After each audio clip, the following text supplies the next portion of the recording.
Hey guys, welcome again to the Renegade Butcher Show. We've got an awesome show lined up for you again tonight. We got Kyle is coming back, round 4. We're going to be talking about breaking down pigs and processing them.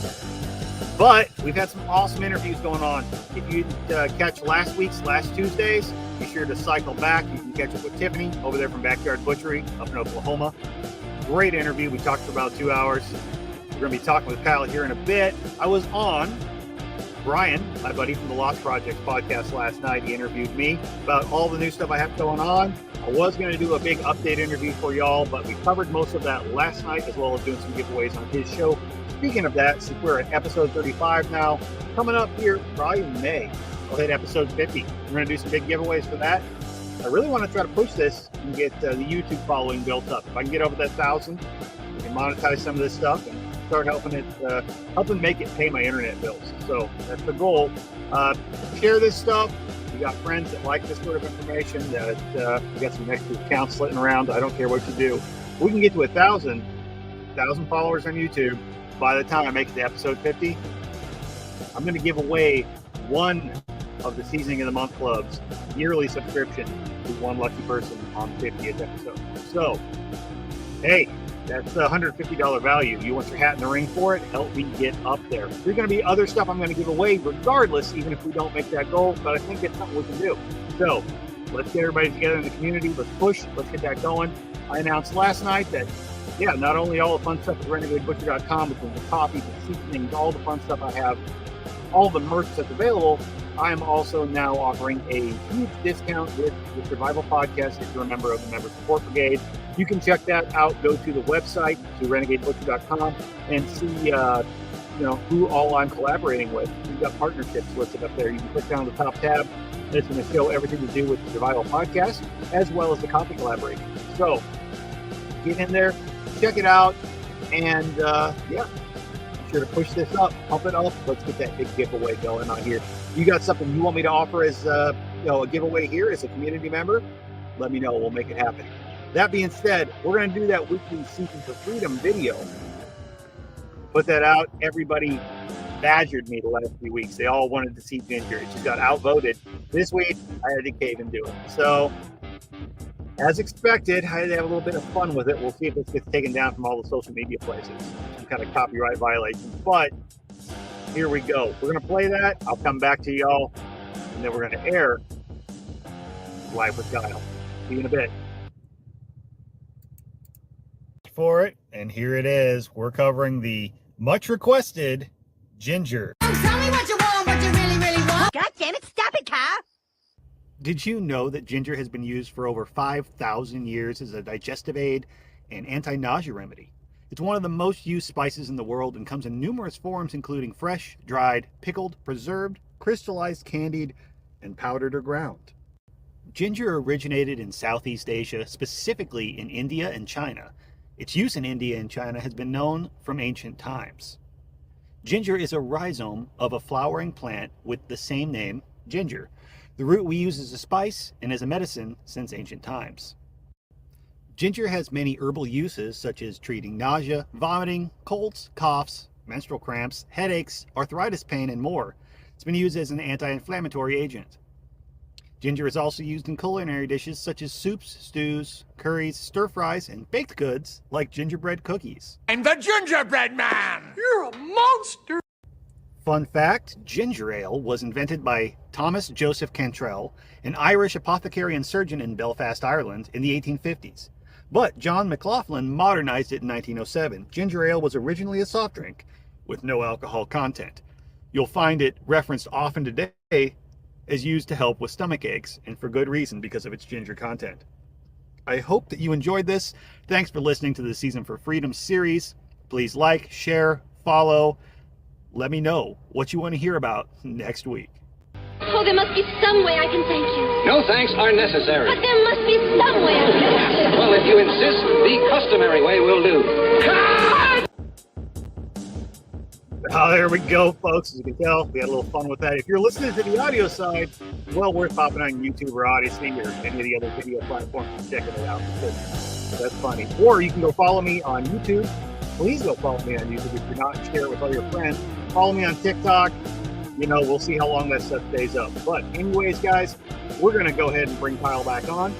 Get the show rolling. Hey, guys. Sorry about that. That intro kind of sucked as far as the audio goes. It had that background music, and I guess it sort of drowned things out a little bit. But it seems like, well, I pre-recorded that intro just to save myself a little bit of time in case I was running late to get things going here at the beginning of the show. And, well, apparently the quality wasn't the best. So, lesson learned. I'll have to try the local download next time. Anyways, here we are, bringing Kyle on, and let's go. Hey, Kyle, welcome back to the show. Who's that guy? We've never seen him on here before. Uh-oh. I don't hear you, Kyle. Your microphone might be muted. I can't hear you. And you're real choppy on the video, so it could be you, it could be me. All right, can you hear me now? I can hear you now. There you go. All right, sorry. Headphones weren't working for some reason. It happens. A little less choppy, or is it still sketchy? The video's kind of choppy, but your audio's good, so it'll be all right. Good.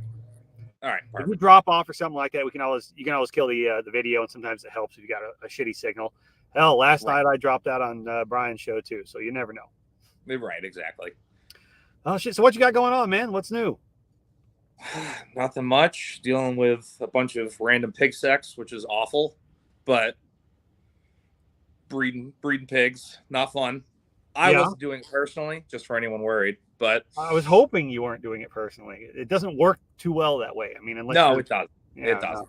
But no, we just ended up getting a new boar, and I thought one of them had already been bred. We were hoping, so we'd have piglets for May, and then they both ended up going into heat, and one of them just really got her back blown out down for 3 days. It was like, oh, this is fun. Farming. yeah, the difficulties. Oh, yeah, trying to run the old pig breeding operation. You never know what's going to happen. You're responsible for it all. Yeah. Well, it's always stressful when you get a new boar too, because you never know how he's going to take it. And for me, it's the sows always seem to be the ones that, if they have a problem, I would much rather deal with a cranky boar than a sow. Oh, absolutely. They're off. And my sows, my gilts are sweethearts, but they're also just like, they're new. They're gilts. Like, they're trying to figure it out. Yep. And so, yeah, it's been interesting. And I'm very lucky that my boar is a sweetheart. Like, he's just a big dog. Like, you can go up there, and if you start, like, rubbing down his ear, he'll full-on flop onto his side. Yeah. One of the belly rubbers. Yeah. Exactly. But he looks like he'll murder you and your entire family. So, he's got that. He's got that wild pig look to him. Yeah. He sure does, and I love it. Oh, shit. So, well, hey, you wanted to talk about pigs this time around. We never really got around to that. We've been talking about breaking down, mostly focused on beef and stuff like that. So, yeah, you've been doing a lot of that. I figured we summed up beef enough. There's not much after that except, like, talking except the actual cuts and all the intricate shit. Breaking down cuts. Right. But yeah, I mean, there's not a whole lot that goes differently when it comes to pigs as far as the actual breakdown process. But at the same time, it is different. It's doable. It's a little bit easier to do at home, but I find the hardest part is the actual kill, the actual slaughter itself. That is more finicky than it is with beef. You get that right, the heavy lifting part, nowhere near as bad. Yeah. No, absolutely. And it's got to be a pretty big pig to have to quarter it too. So most of the time, your actual cooling is achievable. Yeah, I haven't had to quarter one here personally yet. We did a couple at the USDA plant, but I've only had 3 that I had to quarter, and they were huge. They were all 700 plus, hanging. Oh, absolutely. Yeah, huge. Once you get to that point, it's just it's that's not even manageable. Even if you can't hang it and it's not dragging on the floor, what are you going to do once it's chilled? It's too heavy. You're looking at damn hook. Yeah, no, it's not going to happen. And I have a setup now to where it's a little bit easier, but like you're still doing the going to people's houses and doing depending all of on it. what I'm doing. Depending on the situation, it varies. Yeah, exactly. Right. If something's that big, I'll probably just break it down into primals. I'm not even going to mess with it. At that point. But the majority of the time when somebody's dealing with a pig, you're looking at 100, 150 a side, you know? Oh, easy. Yeah. Yeah. At a pretty manageable. Usual max around here. Every now and then I'll get one that's like 170 a side, and it's like, well, this sucks. But because again, when it comes to carrying, it's completely different than doing anything with a beef. Like it's kind of like a hindquarter, but also completely not. Like a Everything hindquarter is more compact. It's more like a Yes. bulldog as far as the build. And not that beef isn't, but with pork especially, everything is greasy. Everything. There's nothing you touch that isn't greasy, no matter how cold it is. Yeah. No, we had the winch go down at the plant one time. Oh no. And it was pig day. And the worst, and it was like the end of the day, but it was like we were working on, it was like probably 150 to like 160 pounds a side. Mm-hmm. And I was the tallest one and also the dumbest one. So it's like, I guess I'll get up on that ladder and start breaking that down. And like, because what I found, which is nice, is like the H-bone in that on the sides fits perfectly, like right here. So it's just a perfect grip there. But I'm also on a rail system that's 12 feet in the air on a ladder. Then I have to take all of a sudden your margin for error is really low if something goes bad. So bad. It's so bad. And of course at the last minute, because now everyone's crowded around because they're like, well, one, we're either going to help or we're going to see something hysterical. My buddy is behind me, like kind of like bracing, and one of the packers just smacked the back of his hand. So all of a sudden he's just grabbing my ass. And I'm like, as I take all the weight, and I'm like, I'm going to murder all of you. Like, yeah. Yep. They're all watching like, okay, either this is going to be the most awesome thing we've ever seen, or he's going to die. And either way, we're here for the show. Right. Absolutely. Oh, Robin here asks, she's been seeing people talking about skinning pigs instead of scalding or scraping. What do y'all think? Where do you sit on the scalding, scraping versus skinning, Kyle? I have actually never scalded a pig. I don't want to.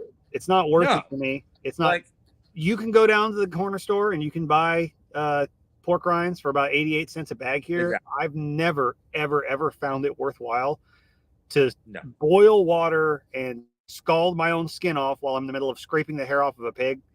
It's if you're set up for it, if you have a facility set for that and built with like a rail system and dunk tanks, I can understand it.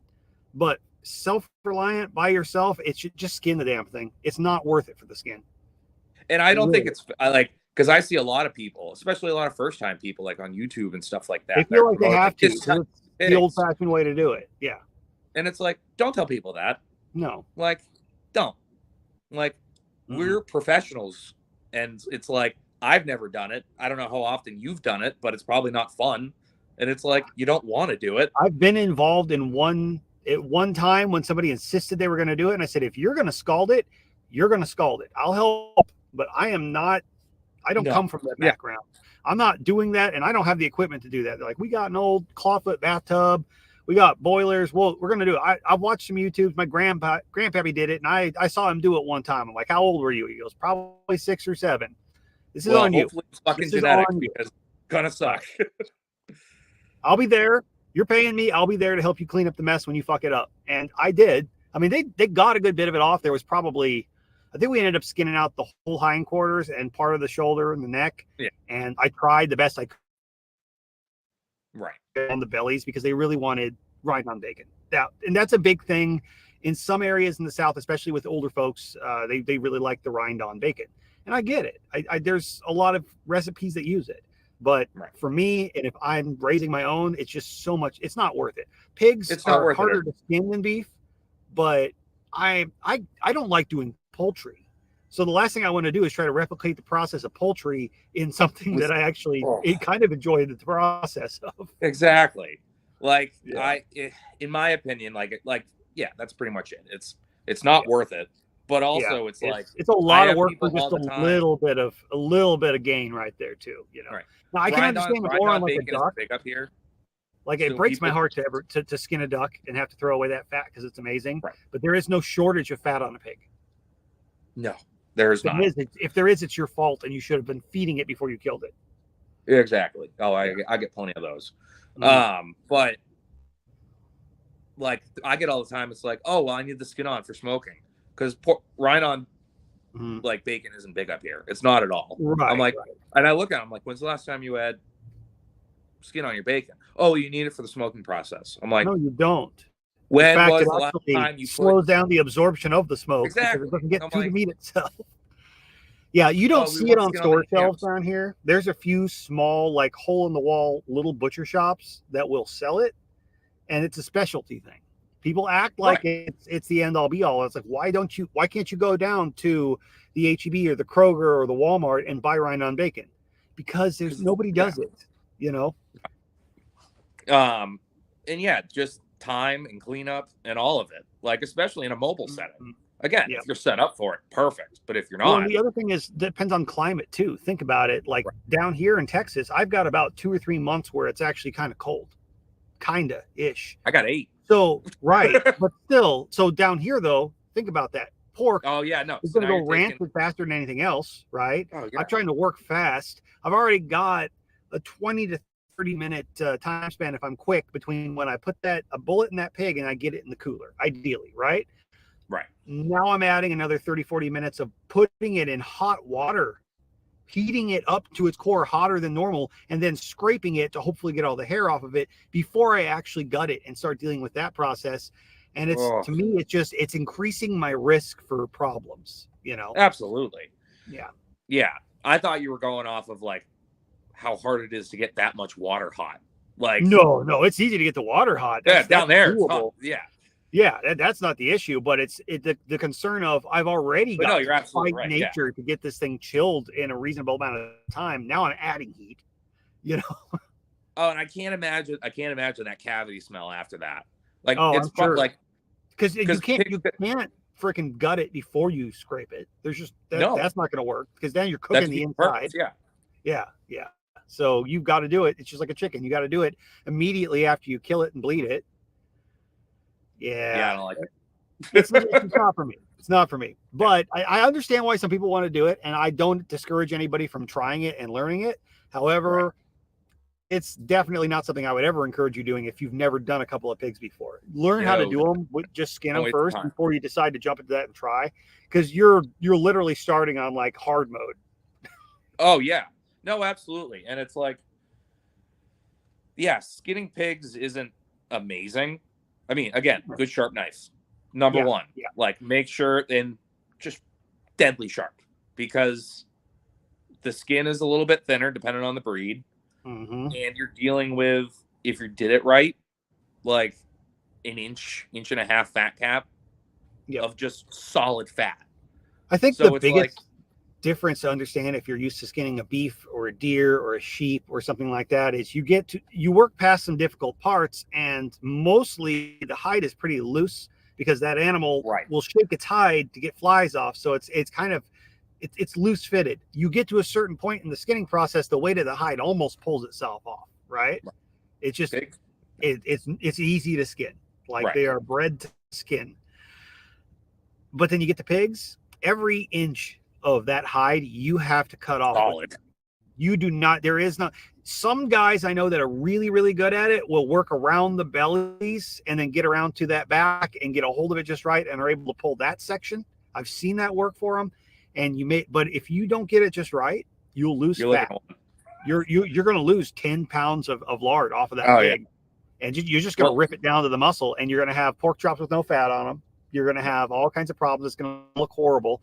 So you just are usually better off, taking the time and working it with the knife. So the actual skinning portion of it, the rest of it is condensed and shorter because I'm dealing with a smaller animal. But the actual skinning portion of it, I would say I spend 75 to 100% of the same amount of time on a pig as I would on beef, what I'm putting a knife to hide on. Yeah, so I do that. That's how I do mine. But again, this is going to circle back to me telling you that you need to get a goddamn cradle, even for especially for pigs. I think the cradle for beef, it kind of is what it is. I enjoy having it. It makes my life easy. For pigs, I will never do a pig without a cradle again. Like it makes life so much easier because everything's lifted up. Back to it. And I don't think I've ever actually done a pig in a cradle. it Because all will the change your cradles life that I've because- ever worked with were beef size, and the pig would have just fell Right. through. I think I put a picture in the group of mine. It's Yeah, literally you did. just PT posts screwed You did. together on wheels. And it's like I'm going to build another one that's taller that I can Mhm. I don't have to go over as far, but Mhm. it allows you to skin all the way down to like the side. And then as I lift and like take everything out, like take the butthole out and everything and skin down. The key to it is, you know, where you would split the spine on like where the sirloin is, like Yep. that arch right there. As soon as you skin past that, like a half inch, Mhm. you can just pull the rest, like without a Yeah. problem. Like You're just no pulling it hassle. from the loin only, pretty much. Yeah. Yeah, but you can get it down to mid shoulder usually. Oh yeah. Yeah. So, and I've Makes done it sense. a couple ways. I've done it whole hide. I've split it up the spine and done a half. I've done the tassel. The tassel's stupid. You waste so much more time with that, and it's like, You spend more time setting it up than yeah, anything. exactly. It's like usually as soon as the pig's upright, I'll start usually like right in the middle, like right at the bullet hole, and just split right up all the way to the sirloin. Yep. And just quick, easy with the hair, so I'm not cutting anything. And I can probably at this point, from getting the pig on the cradle to the cooler, is probably about under a half hour, I would say. Yep. Like, Yep. but again, I'm not going to claim I'm that quick right now because I'm not doing the volume I used to. But when I was just running kill floor, if I had somebody that was minimally trained working with me to be able to just like take feet off and prep for me, get stuff done, and I could get it done. I slide it over, be like, you weigh it, put it in the cooler, and I was just skin gut, 4 to 5 an hour. Oh, but easy. But I mean, you had a system down, you have everything there, you've got your water. It's a matter of prep. We were built for the purpose. But if I'm out hanging from a tractor, you know, having a decent amount of practice, under an hour. If I'm over an hour, it's either a huge animal, something's gone wrong, or I needed to go home for the day. You know? Something's not right. But not in the right. Now, I'm not saying that if you take a little bit longer than an hour, you know, and this your first one, give up. No, but once you learn it, pigs are not hard. I would rather skin and process a pig any day over any kind of poultry. I'd rather do it over a sheep. Absolutely. You know? Oh, I hate sheep. I hate them so much. And goats. I knew you were going to say that. I know. So should we go back to, I feel like we stated it. It's like the hardest part and most important part to get right is the kill. So anyway, skinning. Yeah. So should we go back to that? Right. Okay. So as far as the kill, though, do you have any pointers there, like when it comes to hogs specifically, that people should think about? No. If you're dealing with a pig and you've actually got to do the slaughter on a pig for the first time, what's the important shit that you need to think about? Do your research on the shot. I think I've put a picture in where somebody had cut a pig skull in half, so like where the bullet entry is and all that. Pig heads are tough. Like they are. They're tough. They are. There's no way about it. They're smart animals. Got probably a larger brain cavity than beef, but you've got to hit it just right at a good angle. Their heads are moving around a lot. If it's a friendly pig, they're looking at you, and that makes the angle hard. Hey, yeah, it's awful. Right. Especially the ones that are like really tame. They're like trying to lick the barrel of the gun. You know, that makes just like, yeah. It's like, and then you feel bad because it's like a big puppy dog, you know, so you've got that psychological issue too. And but their skulls are freaking hard. Oh, they're tough. So there's like one soft spot and you've got to hit it just right. You're looking at like a spot the size of a quarter and you got to hit that with the right angle. And I've seen some people do it behind the ear. I'm not a fan. I'm not either. It's just it's hard to get the right angle there. But I've done it before on when nothing else would work, and it was always a follow-up shot. You know, it's just not exactly. Ideal. And also, I would rather be in close proximity to a cow that I missed a shot on than a pig. Oh Oh any yeah, day. no, definitely. Brian's having some fun down. Yeah, I see him. Yeah, no, for But sure. no, A cow is just going to avoid you for the most part, unless you're dealing with like a Brahmin. Yeah. Fuck Brahmins. But a pig, yeah, I'll tell you what, you're going to know if you fucked it up, and everybody within a quarter mile of you is going to know, and it's going to Half be one of the mile. most horrific things you've ever heard or seen or witnessed. Get it It's right awful. the first time. Yeah, it is. I It really feel sucks. I feel weird because now I'm thinking about the sound, but I'm like, like Yeah, it's just awful. it is. It's horrible. It really is. If you can, if you've never done it before, if you've got the option to get somebody who does know what they're doing, not just somebody who's hunted before, because that's always the jackass somebody brings over. My buddy shot a bunch of wild hogs. I'm going to have him do this, and that he's never headshot an animal in his life. But somebody who's actually slaughtered a pig for that purpose in that way before, if you can get them there to at least see it and understand, it helps. It helps. It may even help more if they fuck it up and you have to see that and they have to clean up, because you're going to understand why you don't want to have to be in that situation. But it does happen, and it happens sadly more frequently with pigs, I'd say, than with beef. Oh, absolutely. So I guess I'll say what my tip is how I do it now. So I have I call it the kill box, which is a fun for it, but it's just a little 10 by 10 wooden, like, fenced in area off the pig pen that I have a gate that goes in and out. So any pigs that are going into the pig area go in through there. Anything that's coming out goes through there. But I also have customers drop off. And what I did was I just took I did an 8-foot fence gate for bigger pigs just in case. And I just took a stall mat, zip tied it to it, and put it on one of the posts in the middle of the pen.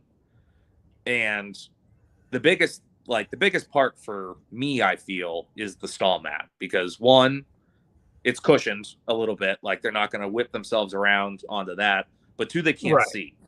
If you're dealing with pigs at all, if they can see out, you're in trouble, because they're going to go, they can't, like, they're not focusing on that tiny piece of metal that's in front of their eye of like a gate. They're like, I don't care, I'm going. A pig's like a cat. They see outside, they want to be there. Yes.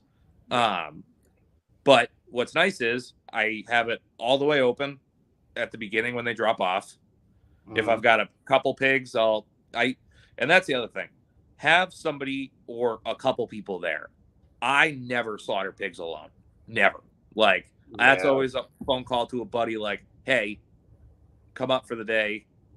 I'll get you beer. Like, or I'll give you like my pigs and I know them, or they're or I have a really good solid situation and everything. That's one thing, but especially somebody else's pigs, unknown situation, pigs that are kind of even my pigs, I will not.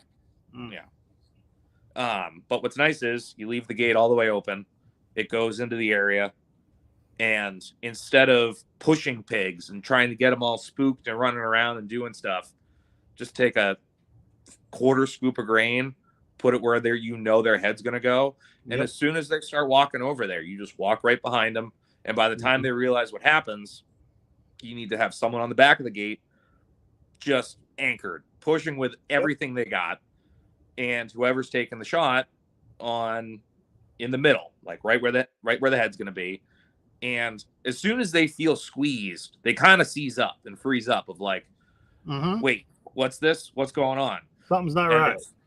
Real quick, like, you can just reach down in, their head's right there. It's not whipping around. They're not looking up. And even if they are looking up, you're behind them. So it's good. The only thing you need to worry about is where your feet are, because you're standing, like, the pig head should be like right where you're standing, slightly behind, like slightly in front of you. Right. So it's like, I've had a couple times where I've looked down and my boots are like under the gate, and I'm like, so you're using a pause pistol a second, too, right? take a step back, like, because pigs is another one, because I still use 45 long Colt for everything except for goats and sheep, and it's like, the goat or sheep, there's no head left when you're done.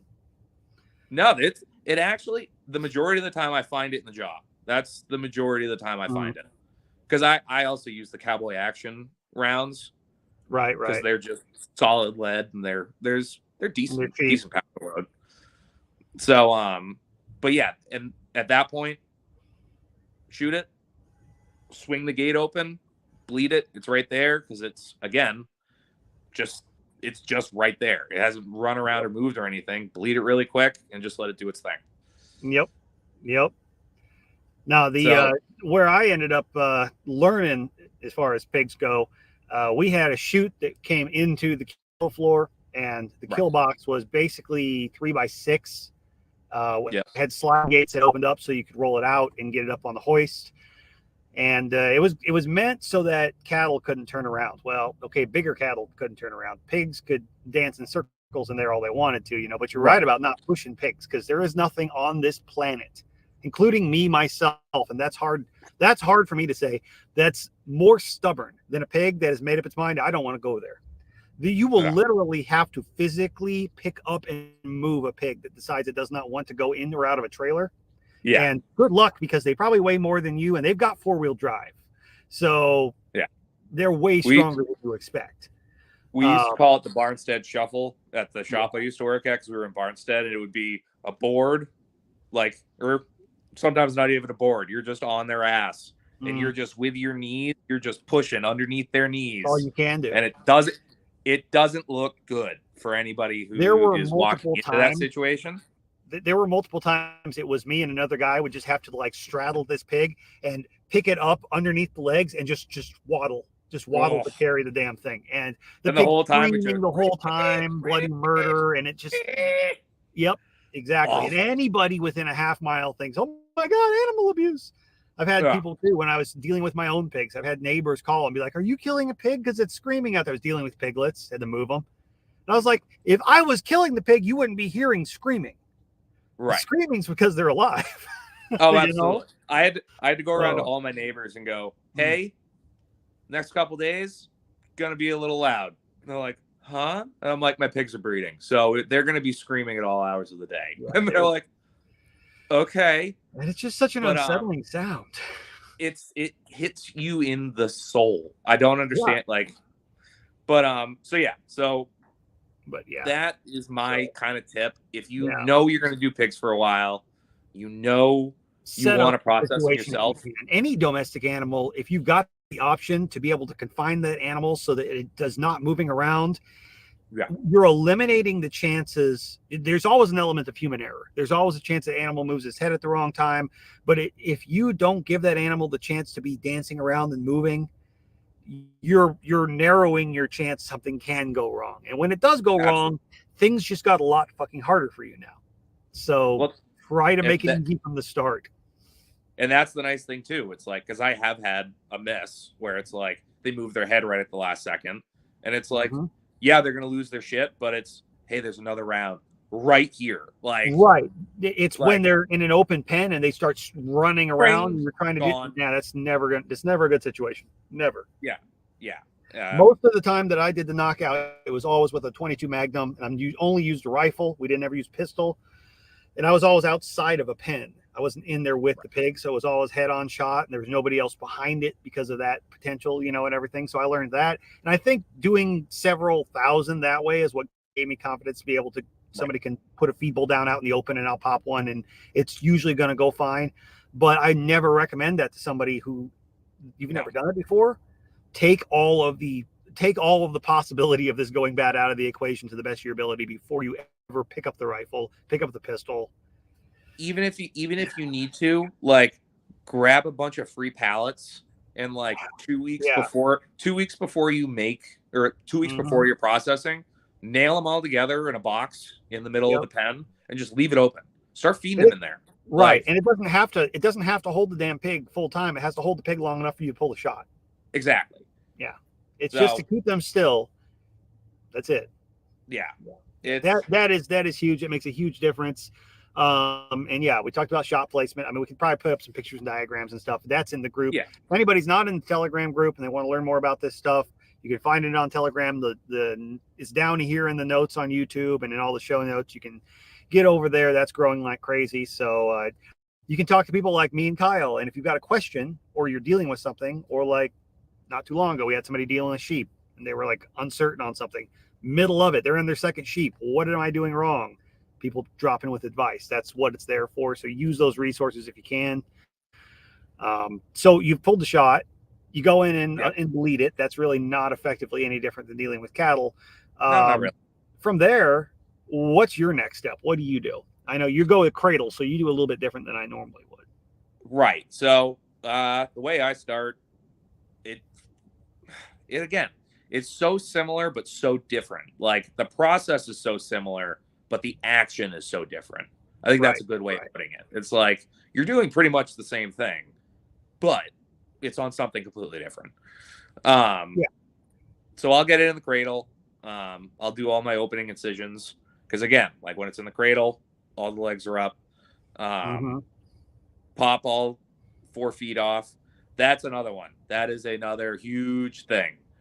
Do your research on where the joint is on because pigs. It's really easy to miss by about 1/4 inch on the hind leg of a pig, and then you cut the wrong part of the joint and you lose that whole Achilles tendon. Now you don't have a way to hang it without somehow figuring out a way to get a hook into a ham. And it really is like on a beef, you can see it. You know where you're cutting. On a pig, it's again, unless you're doing. It's like looking at the joints on somebody that's 6'5" and they've got long, lanky arms versus somebody who's a midget. Right. It's they may be similar animals. The anatomy is the same, but you're dealing with Usain Bolt and you're dealing with a midget bodybuilder. The pigs are the midget bodybuilder.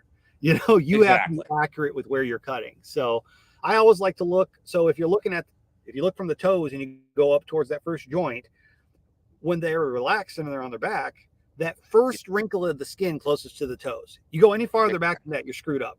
And you don't feel afraid to actually cut too far forward because you can always work your way down. But if you cut that joint too far up towards the ham, it's going to suck for you. Right. Hanging may not even be an option if it's a heavy enough pig. Yeah. And also, I forgot to say, I don't know if I need to say it, but I also spray everything down. Like that pig is. I pre-wash. I always pre-wash before I put a knife to it if I can. I feel like that's kind of a given. Some people don't. Some people are worried about it. Well, that's why I was like, when it comes to USDA stuff, I know they won't let you. As soon as you break hide, you can't ever wash it again until after. No. Whenever available, I will wash. Because it's just like doing surgery. If I'm reducing the chance of me actually having some contamination on my hands, my blade, what I'm cutting, it's less chance of me getting it on that meat. So although I will say on pigs, I'm more apt to cut than wash. Because you're dealing with such. If there's contamination that gets onto something, I'm more likely to trim it than to try to wash it off. Yes, but I try to wash it off the actual height of the animal before I ever start doing anything.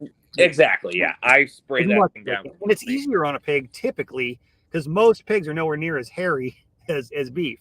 With beef, you can sit there and wash it all day, and if there's shit ground down into that fur, there's only so much you can do. On a pig, I mean, they have some hair, but they're pretty naked like us. They'll wash off. And you can also expect if you're processing a pig you raised and you don't have a specific spot for it, you're going to be shooting it in its own enclosure, which is full of mud. And as soon as that pig starts doing the funky chicken, it is a completely different color than when you shot it. Like, yeah. Pigs tend to be not only in a fairly muddy, crappy environment, they like to hang out there. So you leave them in a pen long enough, they're going to make it that way. So you're probably going to need to wash the damn thing off after you shoot it. But then like I'll also just like stand in the back for like 30 seconds and make sure there's a little bit of an enema there that I don't have to worry about a little surprise when I start getting down there. Yep. But so then I'll make all my first incision cuts. I'll usually start at the head again and just kind of start peeling everything back. I peel back or I skin down past the cheeks. So how do you get it on the cradle? Do you get it on a hoist and move it up there, or what's your process? I have a tractor. So I've got a decent sized tractor. So the way I have my setup, I have to shoot everything in my corrals over here at the house and then go around the back of the building. You're putting it in the loader, basically. And bring it over. Okay. So usually I'll get a hook on it or like get a chain on it, lift it out, and I won't even put it in the bucket. I'll just carry it over, because I've also Right, gotten right. really good at like laying it down with the tractor and slowly backing out and getting Yep. it in there. Because again, I'm solo 90% of the time, so it's tractors are a godsend. That's why this morning in your thing, it's like, what could you live without? My tractor. I cannot live without my tractor. Yeah, absolutely. It's huge. Yeah. But yeah, that get it in the cradle, wash, take the feet off. Mhm. Initial incisions, which is I start at the basically right where the bottom of the jawbone is, and I just run it straight back to right above the asshole. Hams, it's basically you start right at where the Achilles would be, skin down a little bit around that, open it up, Yep.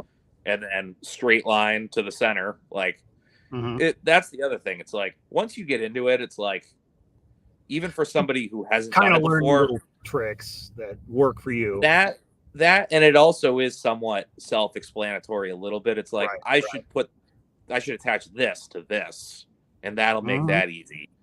Once you've seen it skinned out and the hide broken a time or two, it makes sense of, oh, while I'm down here, save myself work. It's like, well, me when I do hinds, so I'll take that hind foot off, and usually once you cut it, you get back to that back section of it. Okay, you still got a little hide attached on the back of the foot. I'll cut that tendon, and then I slide the knife between that tendon and the hide, and I'll take that strip. I'll just run it down the back of the leg and sometimes all the way up the ham, and that's just like off, and it's already done. That Y down the hams is done for me, and then I just take the knife, peel it open, clean the Achilles, and then I double hook it because I'm hanging from the tractor. Right. So I'm done. I'm ready to go. Son of that a bitch. Cut is you done. Just changed the game for me.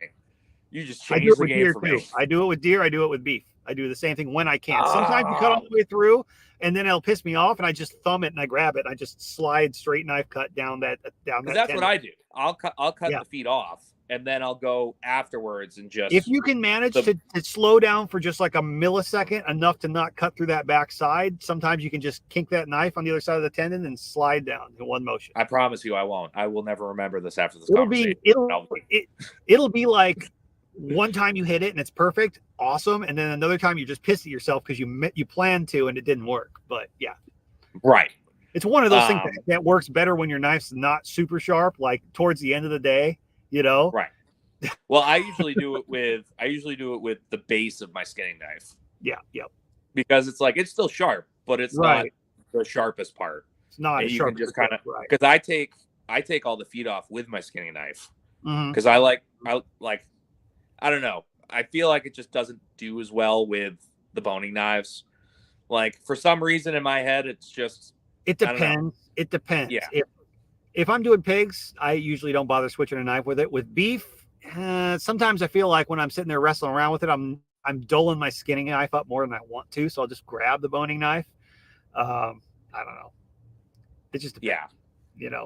And it for all of like taking all the feet off and everything. Actually, in butchering in general, leverage is your friend. It is. Whatever way that joint is supposed to go, push it the other way. Yep. And then, like, magic because it happens. opens that joint up. That's the other thing. When you are taking those feet off, you're going to be so frustrated if you don't put that animal on its back with its legs relaxed first. When it's in that cradled position or you got it laying there, if it's laying on its side, that limb is stretched out, you'll never figure that joint out. You'll probably fuck it up. But as soon as you lay it on its back, it'll all make fucking sense. Right. That's, and I didn't understand that until I started doing the cradle thing with beef. And then it just clicked. It's a game changer. You need to pick up like an like everybody else sawing that damn foot off too before that makes me so mad when I see that. It's so frustrating. When people saw feet and heads, I'm like, hey, maybe learn your craft a little bit, bud. No shit. When I figured out taking the head off with a boning knife, people thought I was some kind of a god. And then a guy walks in on the kill floor one day, and I literally didn't even stop. I just had my skinning knife, and I cut it right, and popped the head off with the skinning knife, and just kept going.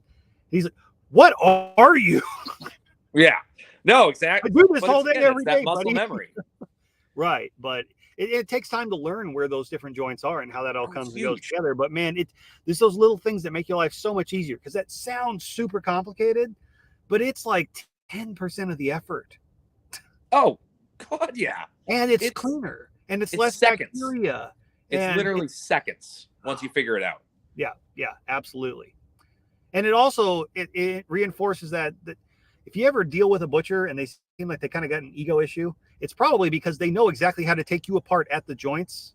Yeah. Like if you ask a guy, oh, do you think you could disable that guy? I could put my knife in your spine right now and never touch a bone. Oh, yeah.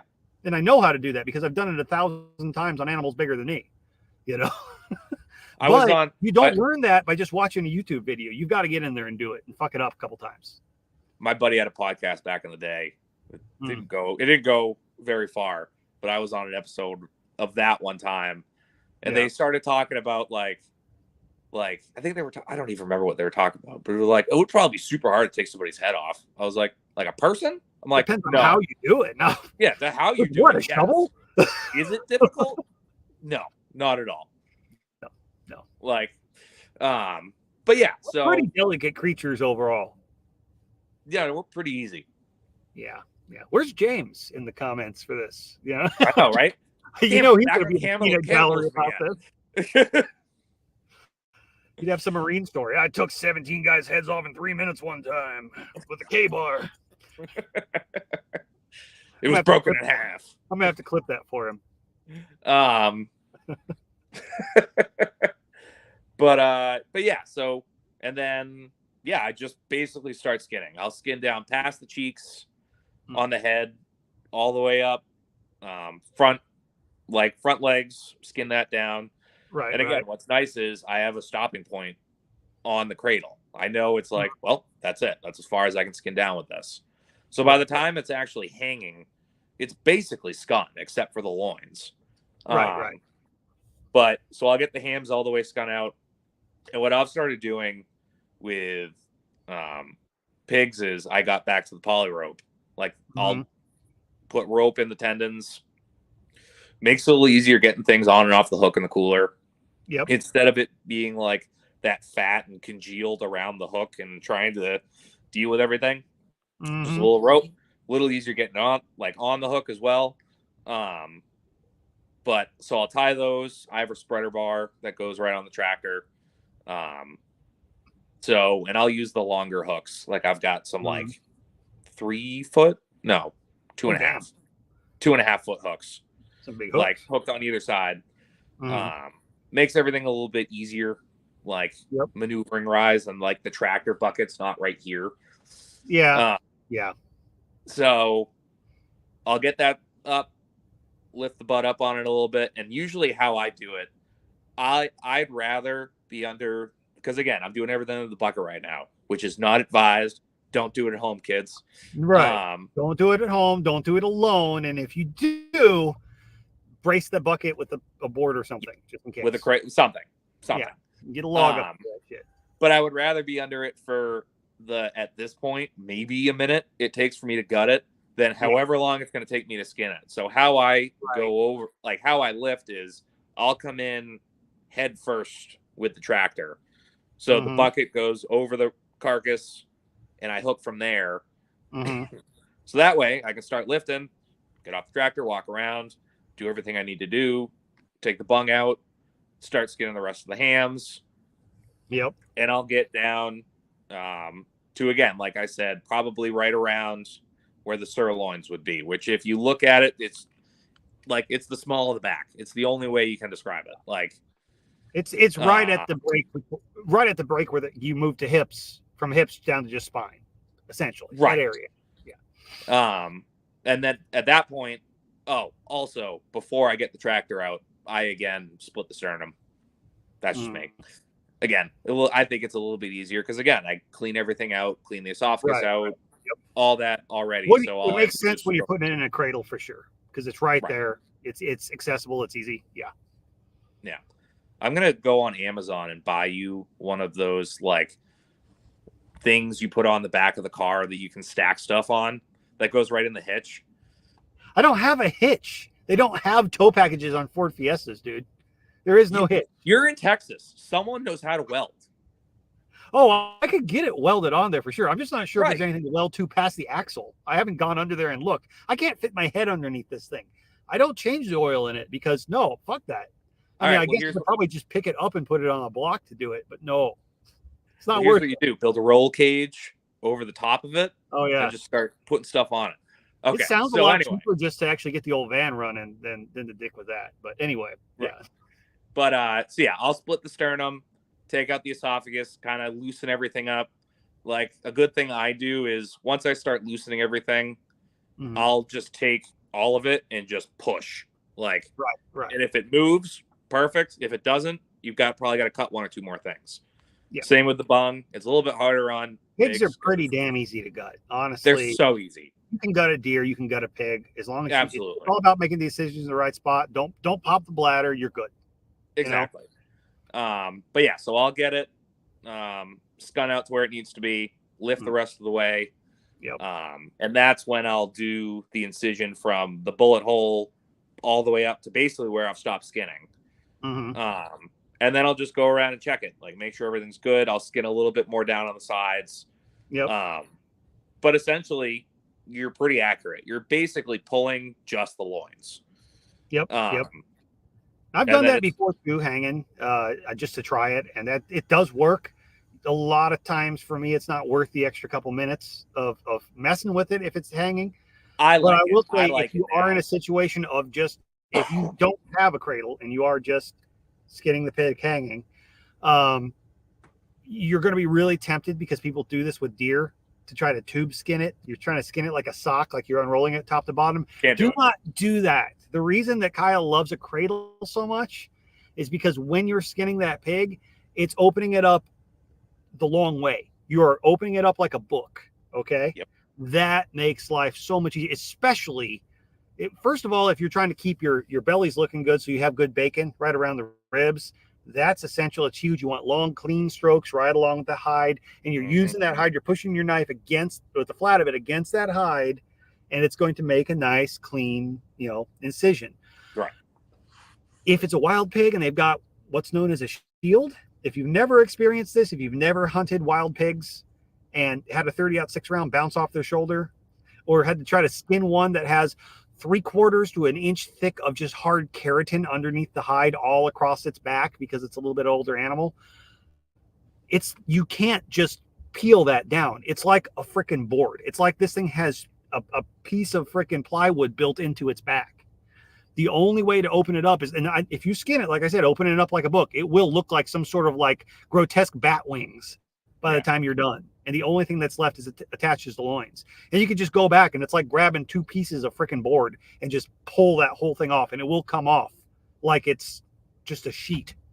I haven't experienced it personally, but I know, like, I've seen it, heard it.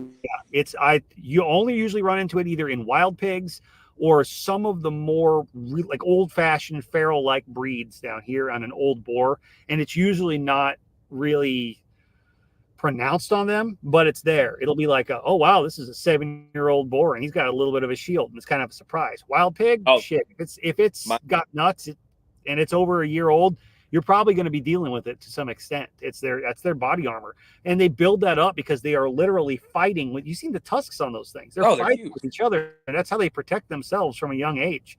They fight so much they build up scar tissue, and it will stop bullets. It's great.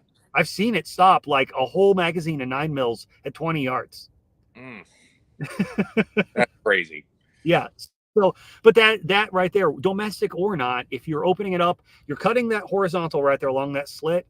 Right. When you get past those hams and you're going around the ribs, the belly, and everything like that, you're looking to do long strokes top to bottom, well, really bottom to top, but up and down all the way around and peeling it out. It's going to make your life so much easier, whether you're doing it horizontal on a cradle or you're doing it hanging. That's the difference between being really frustrated and having your pig look like just chunks taken out of it. Because since the hide is basically welded to the fat all the way down, as you unroll that pig, if you try to go around and around and around, it pulls that fat. So you'll end up with a pig that just looks like chunk. It'll look like a freaking washboard by the time you're done. Yeah, it gets rough. Yeah. But that's why I really like the pull method, because it's like you can get the long strokes on the side, and then on the back, if you do it right and you get it in the right spot, it's appreciate you stopping in there, Rachel. Thanks for taking a minute. She said the old duck's got to get to bed, but hey, she made an effort. Awesome. Anyway, We appreciate it. yeah. Hit the like button before you leave. Oh shit. But yeah, I mean, and at that point, I usually leave head on, depending on what it is. On what you're doing. Yeah. I usually don't. I will depending on if they want jowls or not. Sometimes I'll clean the jowls off and leave them hanging and then take the head off. Yeah. Or I'll just take the head off and I'll pull the jowls out and set them to the side with any organ meats that we're saving or whatnot. But I mean, there's no reason not to. It's just most of the time I'm breaking it down and putting it horizontally in a cooler or something else. So keeping the head doesn't. No, I'm hanging, and that's about, I don't know, 6-7 pounds of other stuff. That's $1 a pound. So but some people really want the head too. You know, there's a lot of folks who want that hog head cheese or whatnot. They want to cook that, you know. The other big thing that people need to know: do not let your knife touch pig teeth. You will go from a very sharp knife to essentially a butter knife real quick. That enamel on there, it's crazy. It's about the only thing sharp. It's about the only thing harder than the steel on your knife. Absolutely. Yeah. And like, you may as well take it and rub it on the concrete. Yeah. Some of you are probably listening like, okay, it's the craziest thing I've ever seen. It really is. It's like, this is absolutely insane. I just sharpened this. You could take a knife from the stone, and it feels like you could just accidentally nick the smallest piece of the tip, and your entire knife is junk. It's crazy. Yep. It's very, very hard shit. So I'll split. I'll start splitting. I've already split the sternum and the H bone while it was still laying down. So then, gutting. Gutting's probably before splitting. And again, it gets really messy if you split them before you do it the other way. Yeah. A lot of cleanup that way. Yeah. Like a blender. Gutting, again, very similar to beef. Like, you just got to make sure that it's straight down and you're not nicking anything. Like, knife towards you, inside, just go down. And that's, again, where it's nice where the sternum split, because then you're not lifting anything. Like, it all just goes flop right onto the ground. Yep. We used to get in competitions when it was me and a couple other guys on the kill floor, because we do so many hogs. We do like 40 in a day or some shit like that. Right. So I had somebody one time time me, and the fastest I've ever gotten on gutting a pig from the first incision till everything was in the barrel, fastest I ever got was 16 seconds. Yeah, it feels like that. You get that good with it. It's like dealing with a deer. Like I said, it's almost nothing as long as you know where to cut. See, I kind of like when I'm doing, because I don't usually bother splitting the pelvis. It doesn't make sense when I'm just hanging it.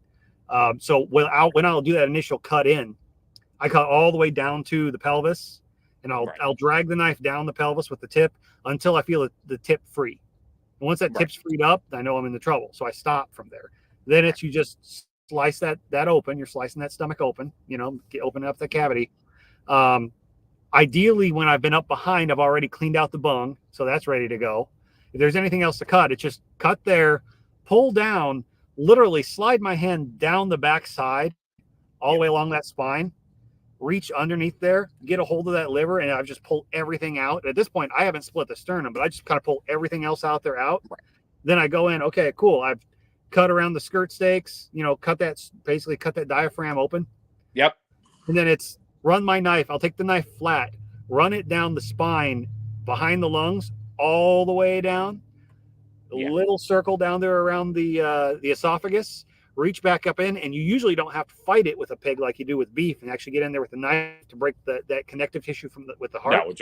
Reach down in there. I'll just grab a hold of the heart with my hand, pull it out, and everything comes up, and the whole gut sac just kind of is hanging out of the pig, and it's literally just pull it with one hand, cut, and it's gone. Yeah. And fast as I said that, I could probably do it faster. Oh yeah. If I'm doing a lot of pigs, like if I'm doing 5 pigs in a day, by the fifth one, 20 minutes. Yeah, it's just like blow through it. It's not hard.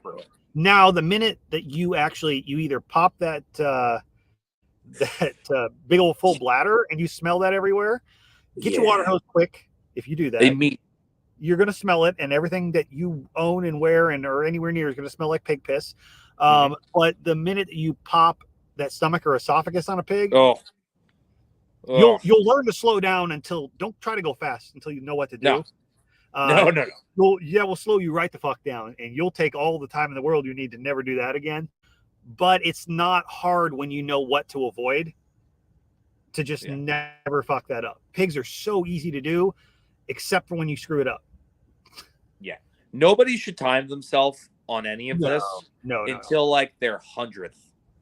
Like once you've done 100, I'll let you in the race. You can go ahead and time yourself and see what's going on. You're going to lose. I've watched you do it, by yourself and going, okay, he's pretty quick. Okay, then we can play. But yeah, before that, you're just going to fuck something up. Right. But I'm just, only reason I even bring that up is just showing that when you know what you're doing with it, it is not difficult at all. It sounds super complicated and you're super nervous about it and whatnot. No, there's a couple things you need to know.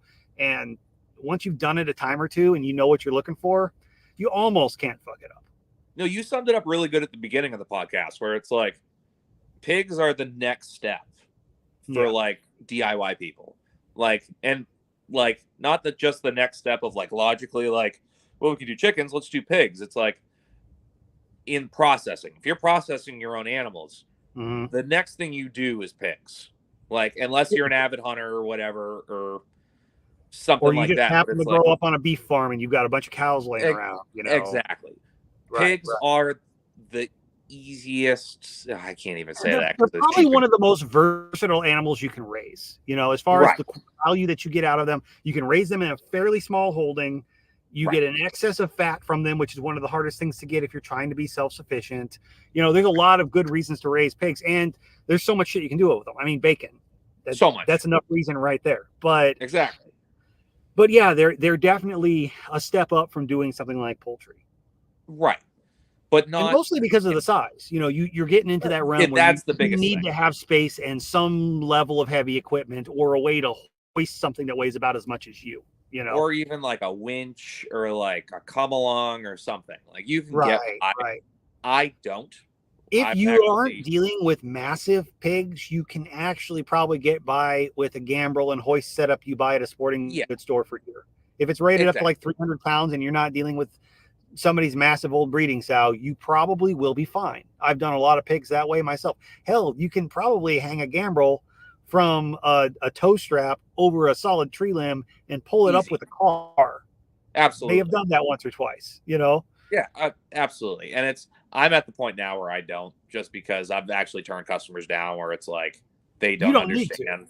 Yeah, I don't need to, but it's like I'm not going to hurt myself on your pig and screw the rest of my production up.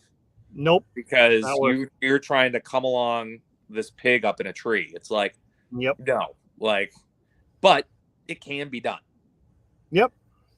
I'm just classy now, I guess. I had a guy call me one time with a 1,600-pound bull, and he told me he had everything he needed as far as a tractor to hang it from and all this shit like that. I show up because he was 4 hours away. So lawnmower the bucket. Early on in it, my stupid ass was like, "Oh yeah, no, cool. I'll come help you." Yeah, no, his I've got everything I need to hang it and deal with this, and I have a tractor and all that. I have a tractor without a loader. I have a really big old live oak and I have a rope. And it was an old ass bull that took me 2 days to grind. Full grind took me 2 days because I had to keep taking the grinder apart. So it was so tough. It was killing the damn grinder. So I had to literally tie a rope and single leg that thing for the whole breakdown. I didn't like it. I didn't enjoy any of that. Not at all. I was thinking. I charged them a little extra. We'll put it that way. About this the last podcast where you guys were talking about grinders and stuff. Yes. I do this, and I don't know if you guys do it as well. I add ice to my grind. So depends on what I'm doing. So I've actually had some grinders have a harder time if you have ice in it than not. Right. Really? Some tabletop grinders, I've seen them seize up from somebody's tried to run ice through them to clean them out and actually seized the grinder head up and blew the motor. Oh It's Jesus. it's just like Yeah, down no, the block. and again, I'm dealing with like a Hobart. Like I'm dealing You're with using a commercial best grinder. Hobart. Yeah. And I'll When you're usually, dealing with like max size tabletop yeah. sportsman type portable grinders. But what we were Yeah. going off on was so some friends of mine that run they do probably 10 beef a week mobile, and they do full grind hot that day. They have a Cabela's 1.5 horsepower size 22, and I've helped them before, and I've tried to stop that grinder, and that thing is a beast, and it will everything you put through it. It just I'm like, what That's the awesome. fuck? And so my friend Tiffany got her shit started up setting up, got a size 42 because she's like, fuck that, I'm trying to roll through this stuff by myself. Yeah. Let me get the biggest grinder I can. Well, turns out a couple years back, and no matter how much you tell these people, they still recommend this, and it's like, no, but they changed manufacturers. It's not the same. The people who are manufacturing Cabela's grinders now are not the same, and everything is. They will literally tell you it's the grinder seizing up because you have it too tight. You have to loosen it up. I'm like, that's not right. That's not right. Usually, if you have a problem, it's because there's a gap. And I was telling her that for like 6 months struggling with it. Yeah, and it's still a continual issue. I'm like, look, I'm dealing with an LEM, and I really liked that Cabela's more than the LEM that I'm dealing with now, but I will never buy a new Cabela's. Yeah. At this point, it'll be an LEM or a Weston or something else like that. If I heard do Weston's awesome. price category. Weston is pretty good, and they're pretty close on the price point. I haven't used them myself either, but there's that new brand that's that meat with like an exclamation point. Yeah, I've heard them. They seem, but I think they're manufactured by the same people as Weston, from what I can tell. Yeah, I'm sure. I will say I have used. I had a customer that had they got it on clearance or whatnot, but they got a Guide Gear brand, and that's like Sportsman's Guide, whatever. That thing was very similar to the Cabela's in like the grinder and the head shape and everything like that. I think it was probably just relabeled. That thing is a fucking beast. I multiple times tried to buy that grinder off the guy, and we would never let it go. But I was like, he got it for like $300 at an estate sale, and this was $1,000 grinder. I offered him $500 cash one time, and he wouldn't. He's like, no, I like it. I want to keep it. And I'm like, I don't blame you, but I fucking want it. I will use it more than you. You'll kill me when I tell you how much you paid for my grinder. Oh, for a Hobart? Yeah, I'm probably going to, because if it's under $1,000, I'm going to shit my pants. Oh, you told me this before, didn't you? $400. You got a whole fucking pile of shit for dirt cheap because people just basically gave it to you. Yeah, pretty much. Yeah, but no, it's a Hobart, 250-pound capacity. It's the one that it angles up, which is a pain. Is it a mixer grinder? Yes, but the way it's set up to deal with, because it's on a 3-phase converter, and the way we set it up is that it just runs on the foot pedal. So, and that does not include any of the safeties on it anymore. So you can run that thing with the door open, just right. Don't stick your hands in because you lose them. But yeah. So basically, as soon as all of my equipment's clean, the worm, the head, faceplate, all of it, everything goes straight into it. I've got a big chest freezer there. Everything goes straight into that, and it goes in there until like I go to grind again. And if you start cold like that, that helps a ton. It's huge. And then I'll do about 100 pounds at a time. Yep. So I'll put in a lug that's like 50 pounds or so. Yep. And then I'll put like 2.5 pounds up. Like I'll take a 5-pound bag, split it, put the other 100 pounds in, put the rest of the ice in, and I've found it works so much better to where it's like it's huge, massive difference. Yeah, and I don't have a lot of problem with the LEM type thing, but a lot of it is you learn your grinder, and everyone's a little bit different. What does and doesn't work. What you want to do is you want to learn how fast that grinder feeds and not overfeed the damn thing, because the worst thing you can do to yourself, especially with a tabletop, is sit there and be trying to stuff. I take that little fucking stomper they give you and I throw the goddamn thing away, because if you ever need to use that, you're already in trouble. You need to stop, clear that head out, and start over. And then it's even worse if you're doing a second grind. People want to pack that shit in there. It doesn't work. Awful. It doesn't have anything to feed. I'll work it through. I keep it loose, and I never put anything through that feed throat that's bigger than like a meatball. And I just let it eat at its pace. And then it feels like it's going to take forever until you've done it a couple times and realize it takes twice as long to keep fucking starting over because you screwed it up. And then you get your grinder head hot. Then you start smelling meat cooking. you know, stuff like It's that. not fun. So, It's and the other thing is, if you let that grinder run while you aren't feeding meat through it, you're just letting it go while you're doing something else, you're going to come back to it. It's generating heat that whole time. So if you're not actively running meat through it, shut the damn thing off. Yeah. You know, and but that's just little shit that you learn as you go. That makes a big difference. You know, the other thing though, if it does cook a little bit of hamburger right back there towards the motor, guess what? It's not going to hurt anything. It's not the end of the fucking world, but it will burn your grinder out faster if you continually do that over and over again. Oh, absolutely. Yeah. Or you end up with, if the faceplate's not on tight enough, and you just start getting the spaghetti wiggles. Yep. Oh. That's the other thing. Learning the right pressure on there. Yep. I'll accidentally do that. Like I'll forget to put a plate in the freezer, and that one still sends me to like red immediately. As soon as I see that, I'm swearing, I'm running, because I know the rest of my day is completely screwed. Like when it comes to, especially when you have a big grinder like that, when you got to stop, fix that, take that head apart. That's an ordeal. That's not just quick, go tighten that. No, I've got to take that and this 40 pounds of meat that's crammed into a fucking tube. I've got to wrestle it out of there, pile it all back in, set it all back up right. Hope nothing fell in and stop me from sliding that worm back in place while I'm doing this. Yeah, it's a bitch. Right, and then you have a faceplate that's now screaming hot because it was just being scrubbed for 15 minutes to get all the fat and sinew out.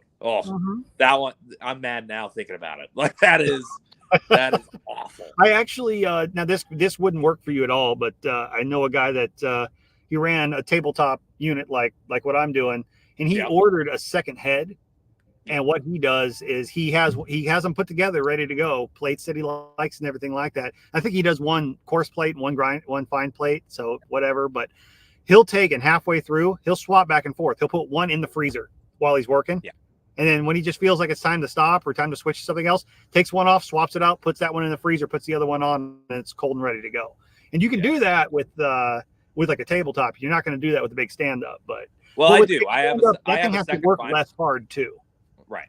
I have a second fine plate, but no, I mean the whole head from the motor. No, No, that threw off, the whole thing fucking slides off. Yeah, you're just swapping those out. You're not playing with that. But I actually got a lot of heads with that. So I have two fine plates, a coarse plate, a chili plate, right, and I forget what the other one is. But I use them all, which is nice because usually probably one of the big kidney plates that comes for like the really, really coarse, like the stuffing plate almost. Yeah, exactly. Yeah. But like that one, so like the ones where the holes are like this big, I'll use that one for all my lard. I'll pre-freeze it, like to where it's like almost completely frozen. Yep. Because people don't realize this. They think it sounds, lard must grind super easy. No, it's way harder. It is to grind. awful. So terrible to grind. Awful. It's the worst thing ever because as it goes through any heat in that grind head, it renders and it just packs because if you look at the inside of a grinder, it's like the reverse of a screw. It's got, it's got the only thing worse is liver. Right. And the only thing that makes, as that screw in there is turning and it's pushing that meat through that rifling, that's the only thing that keeps it going. As soon as fat renders and clogs that, nothing moves anymore. It just spins. Yeah. Yeah, so as soon as you've melted that fat and it's filled that in, you're just spinning something. It's awful. It's horrible, and you got to stop. The only way to do it is stop, take everything apart, get your fingers in there, and clear that shit out. Chill it all back down, and start over again. I try to avoid. That's the only reason that I don't grind my fat before I render, because it's such a bitch to do. I just render it. I just cut it up. I hand chunk it up. Yeah, at this point, as I get older, I realize prep is so important and so worth it. So I'll cut my lard into like chunks like this big, like 1.5 by 2 inch chunks. Yeah. Freeze them in like 1 or 2 layers. Then just toss them in. So they're solid. And like fat itself, even if it's frozen, you're still going to be able to, like, it's still malleable somewhat. Oh, yeah. Especially if you put it in a grinder. You can take it and squeeze it with your hand and it'll move. Yeah. Right. But you're giving it the firmness that's the problem. It doesn't have enough firmness. It doesn't have any firmness. It has nothing to push against. It's just mush. Yeah. And also when I do it, I'm not like grinding like 1.5 pounds at a time. I'm usually Right. grinding like 60 pounds. Right. So it's like, it's worth it. Like what I'm doing is worth it. I'm not just like. See, I've just started taking the chunks of fat that I cut up and out here. I'll tell you this. This is I meant to mention it back on my fat rendering episode. I thought about it afterwards. I was like, God, why didn't I say that? The last couple times I've rendered fat, whether it's beef, pork, anything like that, I'll take it all, shove it inside of a large vacuum seal bag that's sous vide rated, so it's meant for this shit. Yes, I've heard my buddies do that. I put it in a fucking crock pot. I pour water in it. I don't have to worry about straining the water out of the fat, any of that shit. It's That's just I'm sous videing the fucking lard, and I put it on low and let it go.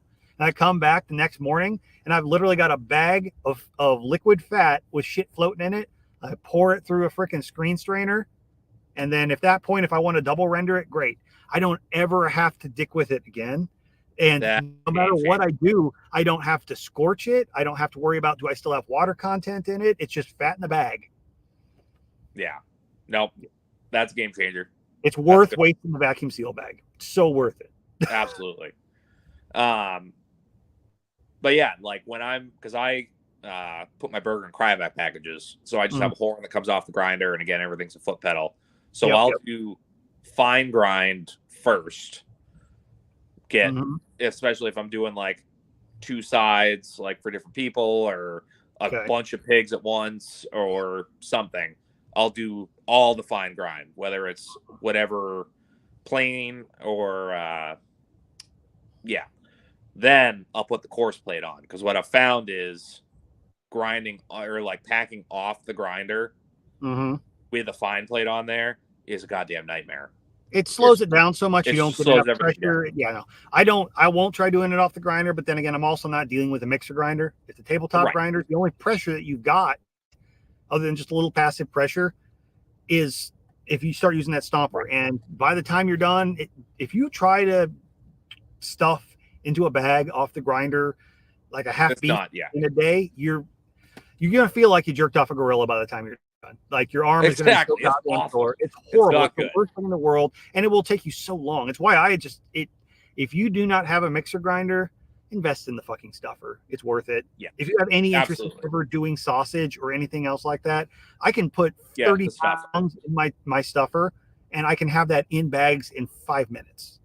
Yeah, absolutely. It's completely worth it. Yeah. Again, if you have a big grinder like that and it's got the ass and the pressure to actually do it, especially on a coarse plate, oh yeah, no problem. But again, you get the fine plate out of the way, so that second grind, it's money. It's perfect. Most of the time, I hardly ever go to a fine plate unless somebody requests it or there's something that if I'm doing like snack sticks or something, I'll do a double coarse grind. It's like the 3/8 inch plate, I want to say, and most of the time that's good, and that's not good enough anyway. On pork, it's typically all you need.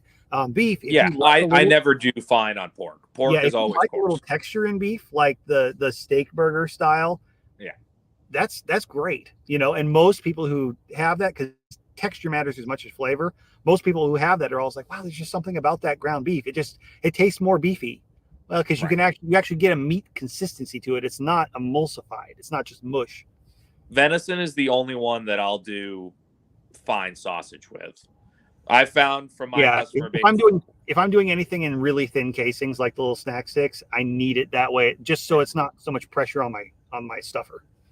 I've just found quality, like especially with my customers, because it's like I go through and trim everything. Like I'm not throwing but there's always going to be the odd tendon.